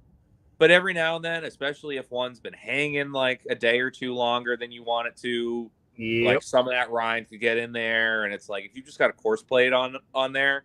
Every now and then, people are going to get like, the burger was okay this time. Like the sausage was okay. Little piece of tendon that just stayed big enough, and then you cook it, and especially on deer, it turns into like leather. And then somebody brings you a piece of something that they think was a tooth or something. They're like, I don't know what this was. It's like, well, you just overcooked your burger, and that happened to be some tendon. Exactly. So it's on that. And I'll always tell those people, I'll be like, typically I do, but I'll be like, tell you what, just to make you feel, next time you come back, and I have 3 people that'll do this now every time too. I'm like, just remind me that you want everything fine ground, and I'll write it on the note, and then we'll all feel better about life. And exactly. Yeah. But usually 90% of the time, it's not a big deal. But I'm also blending with other meats most of the time for other things I'm doing with deer. I get like maybe 20% of people want just straight grind deer. So, you know. Yeah. I think I get one a year. Yeah. Yeah. And I'm like, damn it. Son of a bitch. Right. But okay, well, hey, we're all right. We're coming up on close to an hour and a half. So we talked about skinning, we talked about gutting, we got the thing hanging up or whatnot. We were talking about breaking down pigs. We're probably not going to get much further, but so obviously you split pigs. What's I your do preferred method? How do you like to do that? How do you prep that, and what do you like to use? What's really nice is I have the spreader bar that goes onto the tractor. So the pig is already in the air. It's already like trying to separate. Right. So what's real nice is I still have my Sawzall that I use for everything. Just a Milwaukee with a pruning blade. For splitting, I have found with everything I've tried, the Diablo pruning blades are the best for splitting. They work so well. And again, at that point, what's nice is it's on the spreader bar. So as soon as you start cutting down, once you get past the sirloin, it all just starts to split on its own. On a beef, like it's like zipping a zipper down and you're watching it pull apart. You watch it just open up. On a beef, it doesn't. In fact, while you're doing that, every vertebrae you go down, you're wanting to watch to see if you need to go a little left or right to try to get everything on point. And you actually can, if you start fucking it up. If you're not, you'll see a lot of guys who will start out or they're just in a hurry. They're working a kill floor, and you come back and you're like, "What's this bullshit?" They've got 3/4 inch of freaking loin on one side of a feather bone. Yeah, that's a lot. The pork chops are fucked up. I've seen it because they just go in, especially with a well saw, they just rip through it. And with a pig, they're so much softer. It's easy to go through quick. I actually kind of like a roller blade when I'm splitting a pig because it makes you slow down. When anything you're splitting down the spine, every vertebrae that pops, you have a new opportunity to realign that blade. So if you pay attention and don't go fast, you can split that thing almost perfect. Right. And I'll just say this now. You're going to do it. You're going to fuck it up for sure. But you're going to see while you're fucking it up, you're going to see exactly what I'm talking about. The chuck is still always, it'll still always screw me up every now and then. Yeah. To where it's like it was a grinder, so I didn't really care that much. But it's like one part of the 4/4 had all of the feather bones and the other one had none. Like, it's like. Well, another thing to really pay attention to, that it's one of those you think ahead and you kind of pre-plan to make your life easier when it comes to the splitting, that I find is really important. Yeah. Probably less with the spreader bar. But for me, instead of a spreader bar, I'll have a log chain going across the loader and my hooks up in. Get them as even as you can. Because if you look at that, when you raise that up, if one leg is sitting a little higher than the other, well, you think about it, your hips are misaligned. Your spine's going to be all scoliosis. So as you're trying to split that thing, if you're not trying to split a straight spine, you're already fighting nature there. You're already making it harder. Absolutely. So get that animal as straight and level hanging as possible. And you can look at it and eyeball it and tell if it's not hanging straight, Right. And then what I'll do is I'll cut down to about the middle of the nasal cavity. And then I'll just take a cleaver and split it the rest of the way. Again, if you're doing this at home, unless you want to make like head cheese or whatever, probably not worth leaving the head on for 90% of things that people pitch it. Yeah. Or like take it off and do whatever you need to do with it. But take it off before you split it. It'll make your life 1,000 times easier. I like to take it off and boil that skull out and stick them around random places because it's creepy. Yeah. But it's me. Yeah. But, and then at that point, it's just getting it in the cooler. Yeah. Yeah. Well, I mean, at that point, I'm going to wash it down, wash any of the bone dust off from the plate. Wash it down, do all that. That seems obvious to us because we've done it a million times, But yeah, typically anytime you're doing saw work on the animal at that point, you're going to take that opportunity to get your hose. You're going to wash off any of that because it will be sawdust and it's ground up bone and muscle and fat and shit. Wash that all down and then wash out the inside of the ribs, any dirt, any hair, or anything else like that that's still on the carcass. Give it all a good wash down and then, into the cooler. Yeah. Or if you don't have access to that at that point, now you're breaking it down to primals and putting it and chilling it however you need to do so. But, at that point, if you've got a walk-in cooler, that's where it's just going in. So nice. It's such a game How long changer. do you typically hang pigs before you have them on the block? If it's big, I'll let it hang like 2 or 3. If I'm in a pinch, 4. But I don't like to do. I usually schedule everything out to where it's like I have, depending on how many pigs I'm doing.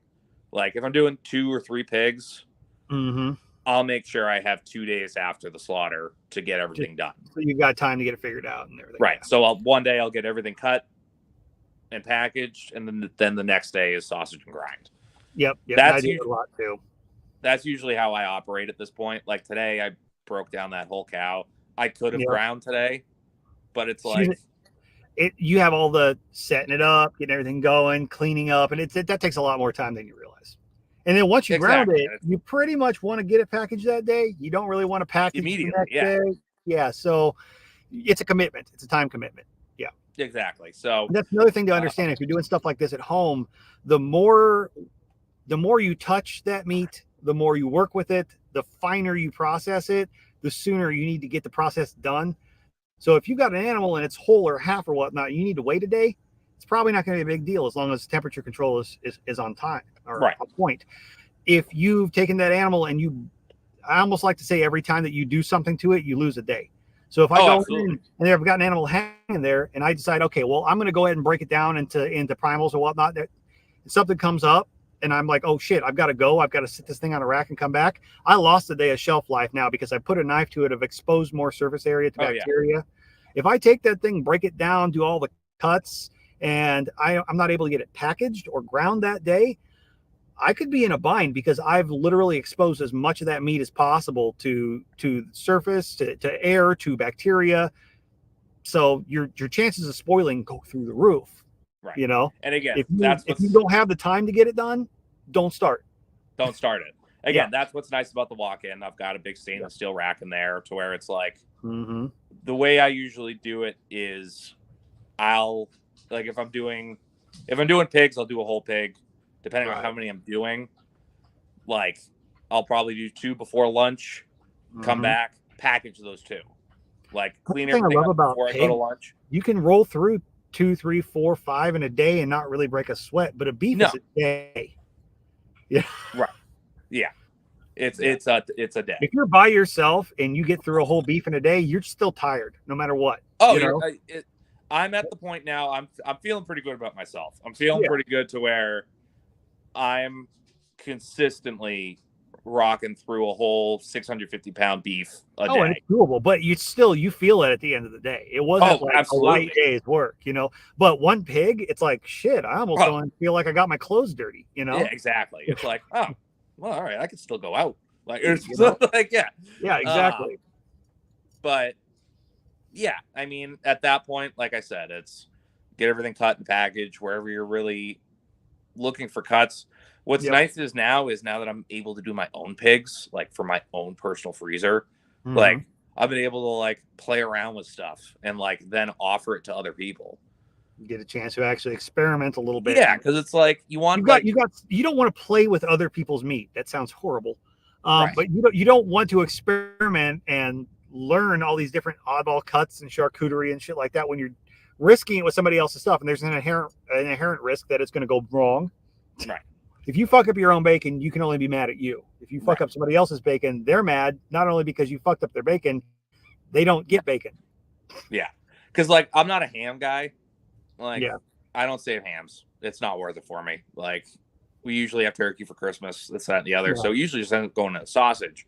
And what I've really liked doing lately is taking the top, like the top round out of it, cleaning it all up, taking the little cap that's on it off, and then cutting that into like 1/8-inch strips or 1/8-inch like cutlets. Yeah.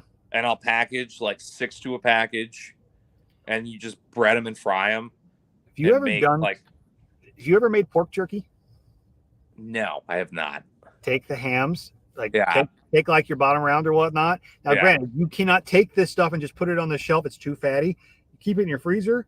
But if you take that, slice that up, do a little bit of a marinade on that, throw some seasoning on it, throw it in the smoker, and dehydrate that down. Oh my God. Really? Oh my God. That is the best stuff. You go fishing or something, you just pay a package that out. Somebody will be like, what the hell is that? Because it's got that. All right. Try it sometime. Take like whatever. The other thing with hams, I like to do, I don't ever do boneless hams. I'm not dicking with some spiral cut crap. No. I like the small boneless hams. Yeah. because they don't take near as long to cure. They don't take near as long to smoke. And I like having lunch meat that I can just throw on a sandwich. That is true. That for me that's what it is. Being able to just slice that. Yeah. I don't want a whole ham. I rarely ever deal with a whole ham. I may take some cubed ham and put it in a recipe or something like that, but it's very rare that I'm going to sit down. I mean, got some ham steaks, you know, I've done that before. A small pig, I'll do bone-in ham steaks and just run them across the bandsaw with a little bone in the middle. Oh, absolutely. So I can just fry them in a pan. That's great. But it's not something I really go out of my way for. But the boneless hams, yeah, that's like extra bacon to me. My biggest thing has been the shoulder steaks. I love them. Mm-hmm. Oh, I love shoulder steaks. They're the best. And I don't doing them like country style ribs. I just keep them whole. I keep them full steaks. Yeah, like 7-bone steak or 7-bone steaks. With chuck steaks, basically. Yeah. And usually how I break that, at least if it's for me, and honestly for the majority of my customers, because it's a lot of the people are new and they have no idea how to fill out a cut sheet. And I'm like, well, this is what I do. And so I'll do from like the beginning of it after you take the gland out, after you do all that, I'll start at the edge of the shoulder blade, move in, do mostly bone-in cuts, and then right around the tail end of the shoulder blade I'll keep in, and then you got like a 4 to 5 pound like butt roast. It's like it's perfect, best of both worlds. Yep. And I'll usually do them only about like an inch. I like them thin. Yeah, I do a lot of those. I'll do them just that way for myself. I prefer it because honestly it's better than any pork chop you'll ever have if you know how to do it right. The flavor is way better, but I usually only do like maybe half of on a pig because I still want to have my butt roast. I love doing the pulled pork out of them. Oh, absolutely. Really love it. Yeah. But I'm going to try doing some more of that. Especially if I've got some extra left of these. I had a bunch of pork butts that I picked up on sale, finishing up the last little bit of deer sausage. I have a feeling I'm going to have 1 or 2 extra. Yeah. So what do you do with 10, 20 pounds extra pork? I'm going to cure some and make some like Arkansas bacon. Ooh, yeah. I really want to try that. I've done it before in the past when I worked for another processor and it was pretty good. But I was cutting one up the other day. I deboned it and I just had it flayed open. I took those pictures and I was like, you sent them. Yeah. It looked so much like bacon. Why did it? Oh, I got to do it. I got to do it, you know? Oh, well, now I gotta go take a picture of mine and put it in the Telegram group because I'm pretty sure I sent the picture into the Telegram group of my crosscuts from my pigs this past year. They were so marbled and I was just like, But other than that, I don't get too crazy. I actually don't keep pork chops. I'm not a big pork chop guy. Really? You just do a loin roast? I'll do rib roasts and then I'll do stir fry out of the majority of it. Damn. Just because I would get murdered down here if somebody missed a pork chop. We're not pork chop. Like, I don't love pork chops. There's just something about it. I'm like, people love fucking fried food down here. And so absolutely. It is fried pork chops, especially the thin cut pork chops. I call them breakfast pork chops. God, people love that shit. I mean, I absolutely do, but yeah. And probably next time I'll save some thin ones for like breakfast pork chops or stuff like that. But it's the majority of the time I'm feeding the family and I'm looking for a quick, easy meal, and stir fry usually hits that ticket. I can chunk it up a little bit further and then I've got tacos or whatever. Like with the stir fry, you could try to cure some of it and make Canadian bacon sometime. I could. I've thought about that too. Yeah. There's just something about it. If you don't like pork chops that much, I'd definitely be trying that because that's the only reason I'd not try to do the whole Canadian bacon or loin bacon before is because then I have to sacrifice pork chops. Right. And honestly, next time, I don't love boneless pork chops. I don't mind like the loin chops. I like them, but I also love rib roasts. Like pork rib roasts are one of my favorite things. So I'm just left with that center where I'm like, like it's okay. Yeah. Teach their own. May as well try it. You ever get crazy with it and do like a crown roast or something? Just get fancy. I have in the past. When I was working for the gourmet shop, we had people that would come in and ask for crown roast, and at that point, I was still so new. Sorry, dogs. I was still so new that I was like, "Yeah, I can do that." Go in the bathroom, and then you got into it, and we're like, "What did I?" Go in the bathroom and YouTube it real quick. I'm like, I think so. I haven't done one in years. I could still do it, but like, Yeah. for me, I'm like, eh. I don't usually volunteer for that kind of stuff, but at the same time, when somebody does act, I get a little bit giddy because I'm like, ooh, I get to play. Well, it's Not the well, same shit. It's the same thing like we were talking about last night with the pithing, or not the pithing. Yeah. It's like, I want to try that, but I Something also different. don't. Can I do that? I don't know. But I'll not know till I try. And now, rabbit hole. Right. Now I'm definitely going to do this, and I have to find the right customer that's going to let me do this to their cow. And I hope I don't screw it up and die, but hey, Right. We'll figure it out. you only live once, right? I was cleaning out the barn the other day, and I found the push poles for like electric fence that I'm you were like, saying that. Yep. that would absolutely work. Yeah, I could see that. It's just flexible enough. Right. Now, what I was looking at the video, what I couldn't quite tell from the angle where he was standing. I'm like, so where is he making the entrance to the spine? Is he doing it through the bullet hole? Is he severing at the back? I know of the head, people coming do in from that, behind? which is Or also is insane. he coming in from the throat side? Where is he actually accessing the spinal column? This is what I want to know. I understand the rest. He's splitting. He's taking the head off essentially. Like he's Right. opening it up and popping that head. So he's back. coming in from the inside, basically the throat side. Okay, I thought so, but I was like, I really couldn't tell. And he was so quick with it. I'm like, Yeah, because he also. I wish he's you would also set your not barrel camera like at an angle where I could see the detail. Oh, it was awful.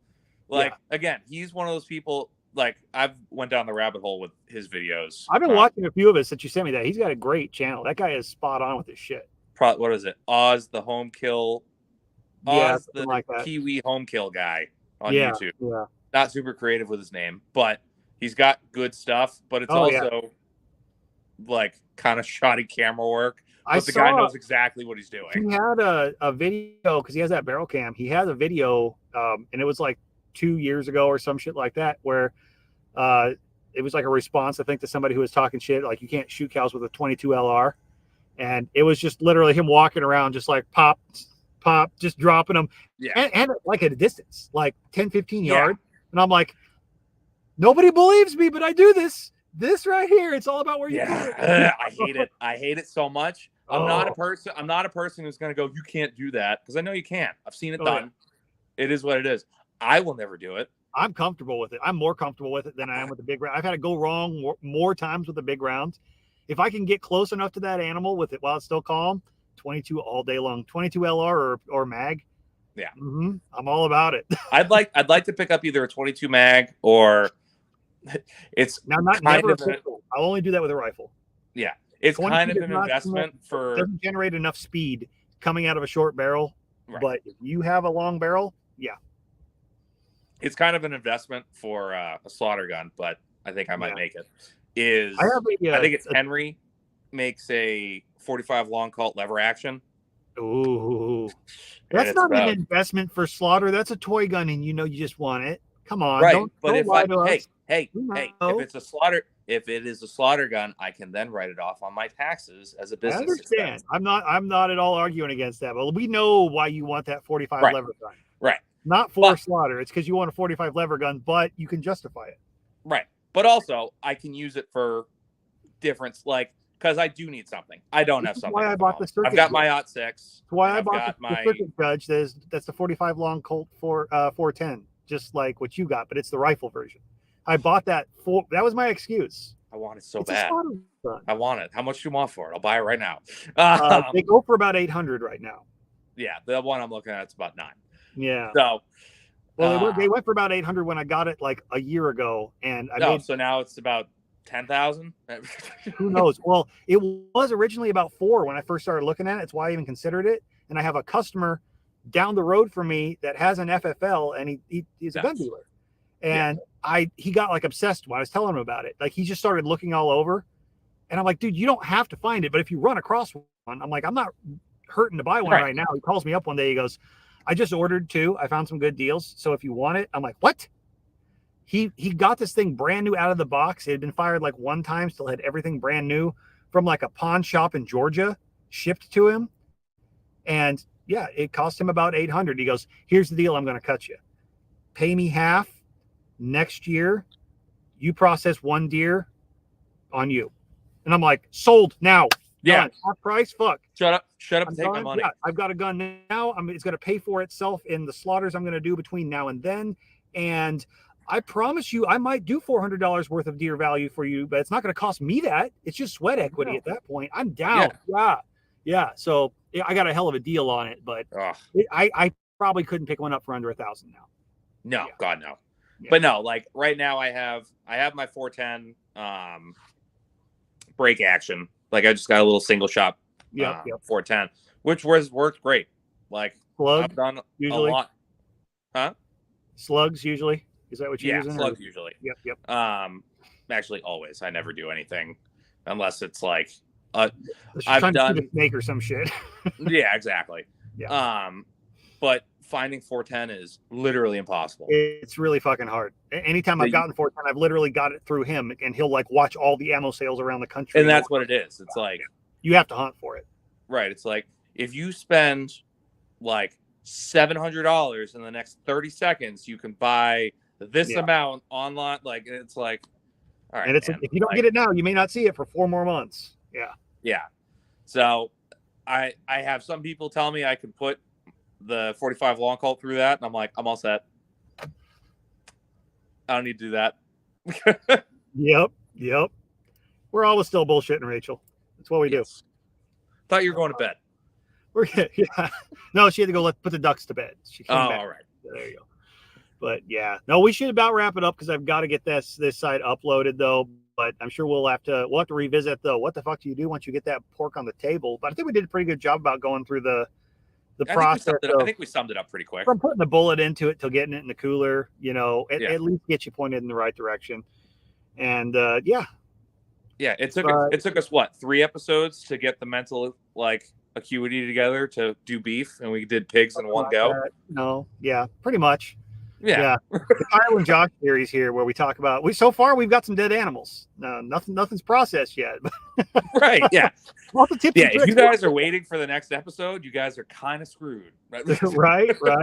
Well, that said, I should put this out there. I mentioned it earlier. My shitty intro that I pre-recorded that came out terrible. I kind of mentioned that episode 50. I'm going to be doing a giveaway when that comes up. I was thinking that's going to be May, and then I also realized that I'm dumb and numbers are hard. And it's not going to be May if I keep it the same pace that I'm currently doing, because that's 15 fucking episodes. I don't know why I was thinking 45 instead of 35 or some shit. I don't know. But anyway, I'm still going to see if I can get to there. I may squeeze in some extra interview episodes on like a Saturday or something, get like a second one in a week. I'm getting to the time of year where I can maybe make that viable.